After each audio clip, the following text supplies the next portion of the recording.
welcome back to MVM. Today I am going to be giving you a look at the new game Monsters on Board, coming soon from Final Frontier Games. In this spooky, almost Halloween themed game, you are in charge of hosting a party for monster lords that are coming from all over. Your goal is to impress these monster lords by providing them with spook juice, which is not only just your victory points in the game, it is a concoction that monsters love to drink. What you're actually trying to do is gain the favor of Spider Jack, who is going to be in attendance at this giant party. Now, spook juice does not come easily. The only way to get it is to scare people. So over the course of the game, you're going to be bringing lords into your cult or your order of Spider Jack while sending out your monsters to kind of cause havoc in the town in order to get that fear.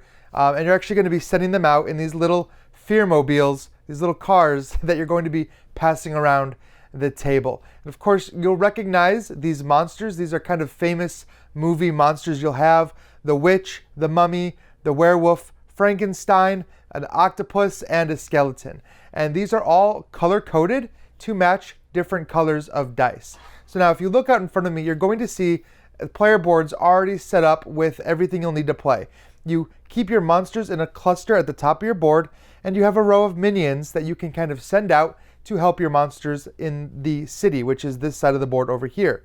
Below, you have the cult of Spider Jack. Each one of the orders is going to start with a orange die at level 1. This can be leveled up. In addition, you're going to be able to move these progress markers in hopes to summon Spider Jack into your little party. You're also going to have a unique goal card. Each player is going to be dealt one, and this is going to kind of tell you how to gain some victory points over the course of the game. Then in the center, you're going to have the main board. This is going to show you some more iconic monsters that you can draft in order to use their abilities, and you're going to have some ghosts that you can bring out to kind of haunt the city. So there are a lot of different things going on that all kind of interweave into what is a dice drafting game, because that is the core mechanic.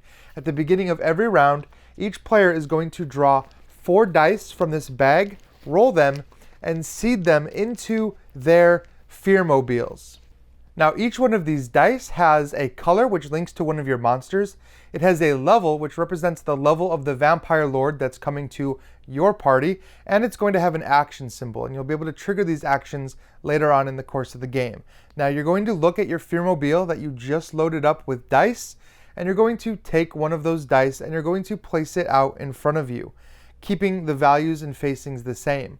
Then you're going to pass your car around to the next player, and you're going to again take one, and these are going to cycle around the board, kind of driving around, and you're going to take one die from every car, and again still passing it on until you have a total of 4 dice in front of you. Then those dice are going to arrive out onto your player board. This is called the scare phase. As each one of these dice come into your player board, you're going to move the monster that is associated with that color. So in this situation, I'm going to get to move the pink octopus to the next space, the green Frankenstein over, the black skeleton, and the red witch. And these are all going to move over, and you can see the arrows printed on your player board showing you which direction these monsters will go. Now, if a monster lands on a space that has a colored action, you're going to get to take that action immediately. That's one of the 2 ways to take actions in the game. You'll notice that you have these gray colored minions as well.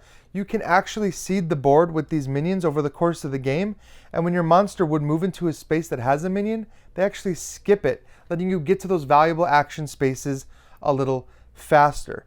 Now, you can kind of plan your turns ahead by moving these monsters around, so you want to be careful which dice you're drafting because you want to match the colors. After that, you're going to choose one of your monster lords to stay in the swamp and generate malice for you. Malice is a currency that can be spent, and you'll see a chart here that's going to show you how much malice you'll generate for each die. So if I chose to leave a 5 here, I would generate 4 malice. Malice is important because you're going to use it to buy cards and ghosts later on in the game. However, you kind of want those high-valued lords to be down in your cult, so you have to make the decision of when to use them. But for example, let's say I left this 3 behind, and I would gain 3 malice. And you have a little track. Each player has their own track that's going to move up with that. Now the rest of the lords are going to come down into your cult. And you're going to get to decide which of the 3 rows to place your lords. You always have to play in the leftmost spot. However, you can load them up and you can place them all in one row if you wanted, or you can spread them out into multiple rows. And there's reasons you might want to do either one. However, no matter where you place them, as soon as you do, you're going to get to take the action that's printed on that die. I talked about there being 2 ways to do actions. One is to move your monster, and one is to place your lord here in your cult. Now these actions can give you more malice. They can give you spook juice, which is being tracked here on this counter on the main board. You can move some of your minions out to block spaces. You can advance some of your grunts, which might trigger other actions. But there's also some special maneuvers you can take as well. Some of these actions are going to let you swap your dice. For example, you've already placed your lords. You can swap them if maybe you want a better position. You can also change the values of your dice. You can increase the value or potentially decrease the value if you need to as well. Now the last 2 things you can do with actions are involving Spider Jack. You can either try to summon him by choosing one of these trackers and moving it 1 space closer to the summoning, or you can feed Spider Jack and increase the value of the orange die by 1. Now why is this important? I talked about layering your dice in a specific row by stacking a bunch together. Now when you move this tracker and reach one of these printed circles, you're going to first of all get an action, and second of all, you're going to get to summon Spider Jack. You're going to look at the row that you're currently in, and you're going to score spook juice equal to the value of all the dice in that row added together. However, there's a catch. You will only choose a number of dice equal to Spider Jack's current power in that row. So if I'm at 2, I could score 2 dice in a row. For example, 2 5s would give me 10 spook juice. If I only had 1, it wouldn't matter how many dice I had in that row. I'm only scoring the leftmost die.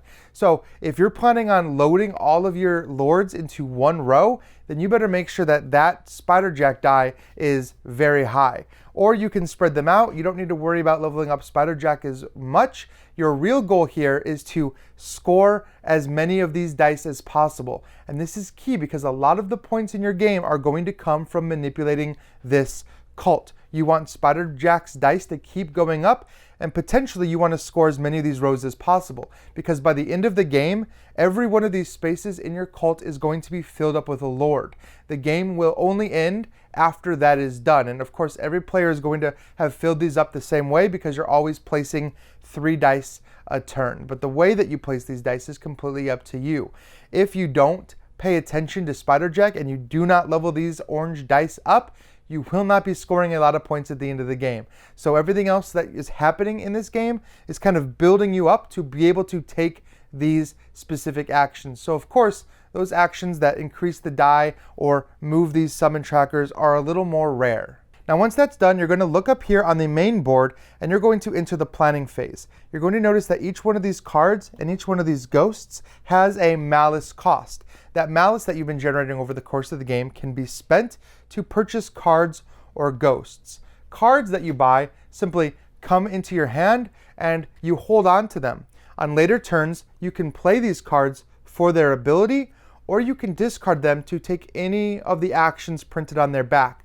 Once you do that, however, they're out of the game and you're not playing it anymore. But you can always use these abilities whenever they say that they could possibly be used. After you buy a card, every other card is going to shift down and you're going to replace it.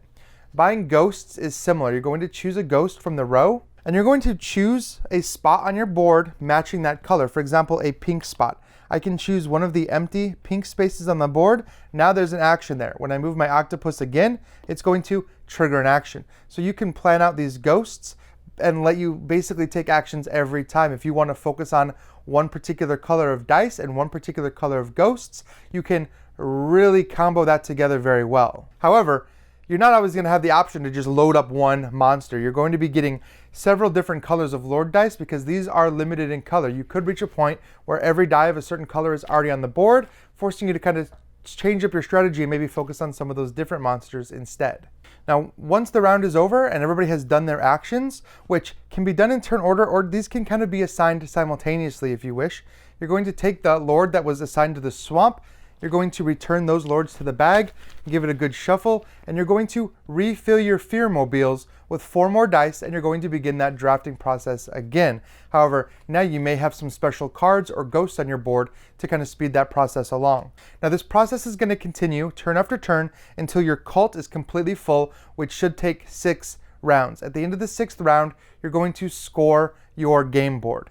Now you're going to score, like I said, each one of your rows based on how big the spider jack die is. If it's a 6, you're going to score spook juice for every die that's in that row. If it's not, you're going to count out how many, add those together, and you're going to increase your spook juice value by that much. In addition, you're going to come over here to your other side of the player board, and you're going to see if any of your monsters actually reached the very last space.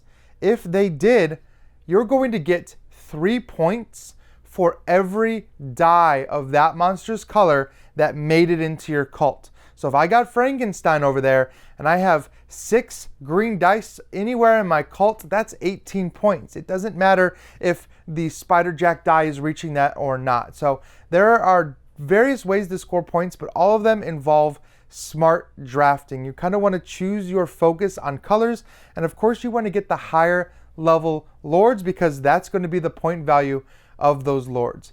So now that is kind of the base game of Monsters on Board, but there are a variety of different modules you can play. One of those modules is actually a solo mode, which you might be happy to hear, which is going to let you play this game by yourself, competing against an AI.